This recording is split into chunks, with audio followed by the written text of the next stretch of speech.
Hello and welcome to the Discover History YouTube channel, and tonight we're going to take a look at how people were given advice during the Second World War, during World War II, on food, basically food and drink, cooking in other words.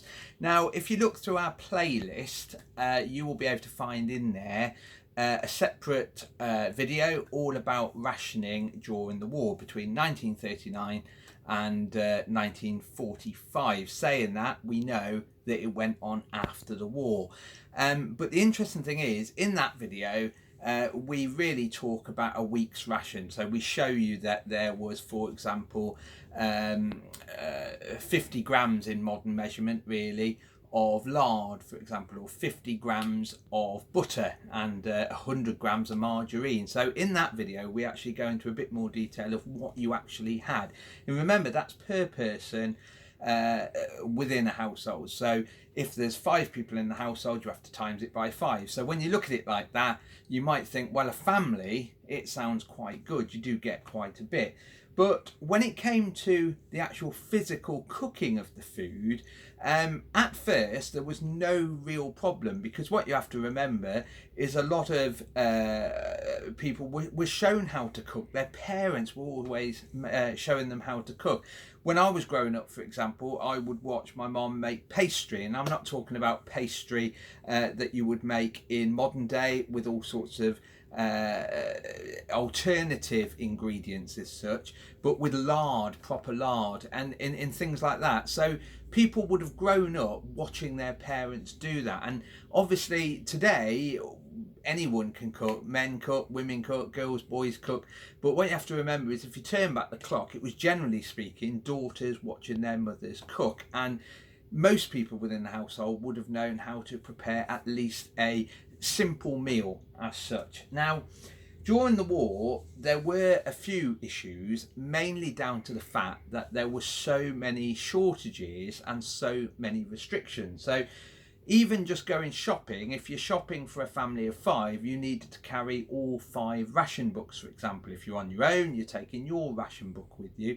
And people were told, never leave your ration book at home if you're going out, for example, because if your house is bombed whilst you're away, the house will be destroyed, the ration book will be destroyed, and it will take a short period of time to actually get you a replacement ration book. And then it was very difficult to get, because people often thought, well, have you still got it? Have you sold it on? Have you sold it on the black market? So at the end of the day, it was very, very difficult, and there was a lot of restrictions by shopping and collecting a number of items. And as I said, there were shortages in shops. People often commented that you would go into a shop and find a lot of things missing off the shelves, and you may even have a handwritten note in the window saying, please do not ask for this, we do not have any this week. So with that in mind, things came out to help, and I'm going to say this, the housewife, because you have to remember at that period of time it was usually the housewife. At first, the government actually created a series of pamphlets, leaflets, and these were done by not just the Ministry of Information on all sorts of subjects such as insurance in time of bombing, but you also have the Ministry of Food creating a whole series of cookery leaflets like this one, and they're all made in the same sort of way. Now this one is actually a replica one. And this one, War Cookery Leaflet number 11, tells you how to use dried eggs. Because what you have to remember also is not only people having to use alternatives, but there were also new things on the scene as well. And one of them was dried egg or powdered egg. And a lot of people would look at the box and sometimes scratch their head going, well, how am I meant to use that to create this or that? Well, this leaflet tells you lots of different ways of using powdered egg. One of my favourites in here is how to make a mock fried egg, and this involves cutting a slice of bread. And remember, you would have national loaf in the war, very heavy dense bread, wholemeal bread is the equivalent really, and you would slice off a piece quite thin, and they say cut the crusts off and give it a wiggly shape and almost a circular feature. Soak it in water, cut out the centre, and then you throw it into a pan, and that starts to heat up that bit of bread, that soggy bread, soggy white bread. And then they say take your dried egg, powdered egg, mix it up, and then pour it into the centre where you've actually cut out the centre, for example, with a pastry cutter. And then when you serve it, it will look like a fried egg. But we know it is nothing more than bread with some powdered egg in the middle. So this is given a lot of advice, and there was lots and lots of these. Amazingly, they have made them now into a book, so you can actually get not just a replica leaflet as they came at the time, but you can actually buy a book like this one that contains all of them, that was created by the Ministry of Food. So this is Eating for Victory. This is the hardback version. They also do a softback version, and in it, as you can see, they have got every single Ministry of Food leaflet in here. So it's an absolutely fantastic guide. Helen uses it all the time for anything food related, because these are basically reprints of every Ministry of Food leaflet. It is really worth getting hold of. But there was also books that you could buy at the time during the war as well, and there was a series of little booklets that came out. This one is a replica. This is called Wartime Cookery to Save Fuel and Food Value, and that's also important because it's not just problems with food supply, there's also a problem with fuel for cooking it as well, so you have to remember that. And these sort of things tell you how you can just put a saucepan lid on, will boil your water quicker, for example. It tells you how to save time, save the fuel in the kitchen. And then a favourite of mine, this one was created by a WVS, which is the Women's Voluntary Service. That had a vast amount of little tea wagons that would appear all over the place on bomb sites, for example. And after the war, you have to remember these were given the title Royal Women's Voluntary Service, and they're still in use today. In fact, I think they're involved with the COVID-19 stuff as well. And this one's called Mixed Grill of Wartime Recipes, which is one of my favourite ones. And once again, it's full of all sorts of recipes, and most of them involve the ration food, which also includes things like powdered egg again. But we don't just have replicas, we don't just have these things or a guide with all the replica things in. We also have some originals as well, and that's really down to the fact that just like we collect local history books, anything on Worcester City, or even a little bit further field for Worcestershire as a county, Helen has a bit of an addiction, I would add, to cookery books, and she has quite a few. We've got some replica versions of some leather bound recipe books from the 1500s and 1600s. We've obviously got a huge amount from the Victorian era and beyond, but for the wartime I've got a couple to show you here.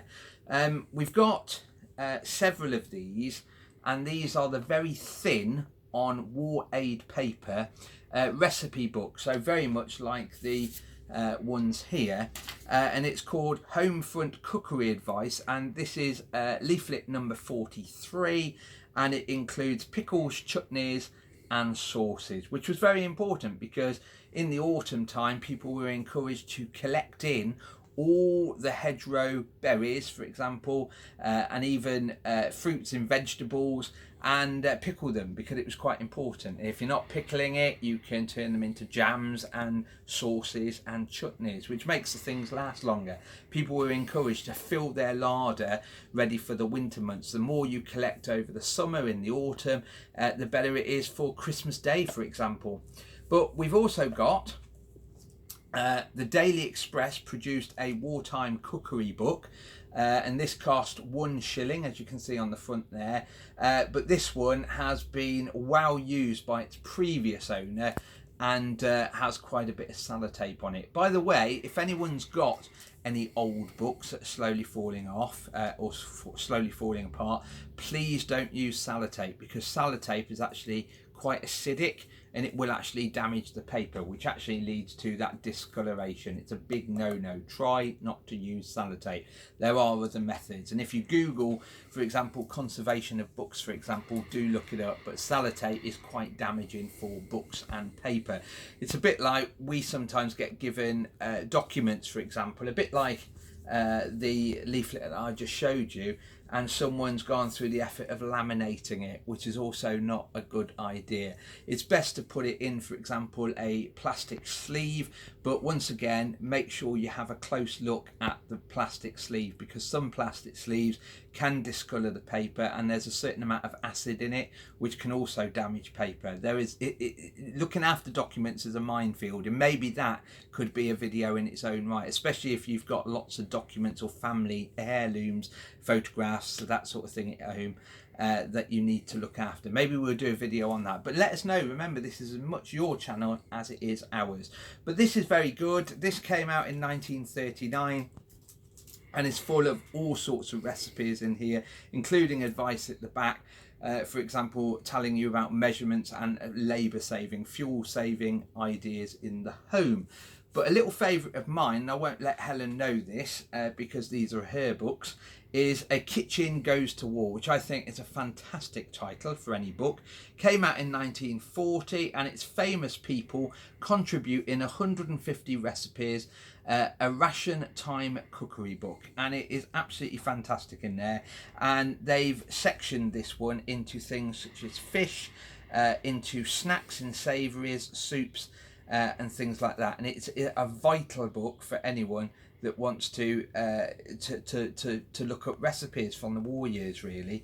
But like I said, this was really down to the fact that when you get the war, the Second World War, when rationing comes in 1940, there is shortages, so people need to know how to cook family favourites, but with limited supplies of ingredients. And like I said, there were also unusual ingredients like powdered egg, for example, and people were scratching their head trying to work out how to use those with, for example, a full English breakfast with a fried egg, for example. So it was amazing, really, how people got this advice and they coped. And I often say this, I wonder if we cope today with wartime rationing. One of the major things that we know is ration book diets, for example, are actually pretty good. Vast amounts of vegetables, lots of seasonal fruit, and the other thing, very little processed food. And that's the key to staying healthy, as we all know. So in a way,